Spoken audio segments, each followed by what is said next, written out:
So hello guys, welcome to my video for today. So gagawa lang ako ng maikling video kung isi-share ko lang kung bakit bawal kumain ng dinuguan ang mga kapatid natin na miyembro ng Iglesia ni Cristo.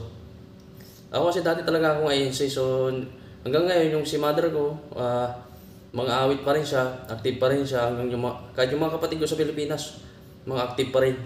Pero sa akin, hindi ko nasasabihin kung ano yung dahilan kung bakit ako natiwala at bakit ako natalikod sa INC.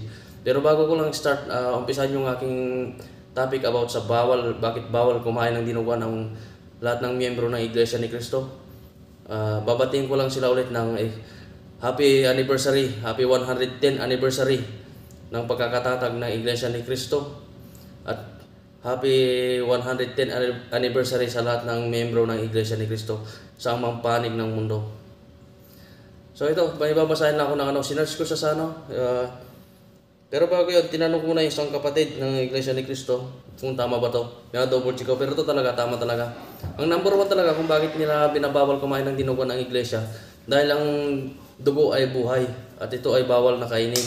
Kasi yung dugo, yun yung pinagtubos sa atin sa lahat, yun ang pinagtubos sa lahat ng ating kasalanan, ng ating yung si Cristo nung pumunta siya dito sa lupa bago siya naipako sa cross.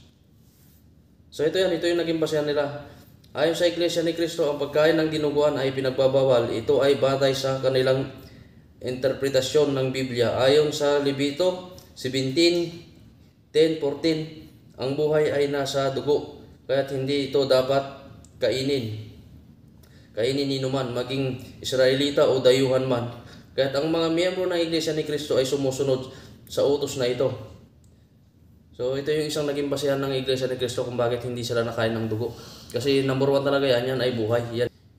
Kasi yung dugo ni Cristo, yun yung pinagtubos niya sa ating mga kasalanan. So hanggang dyan lang aking video for today guys. Maraming salamat guys.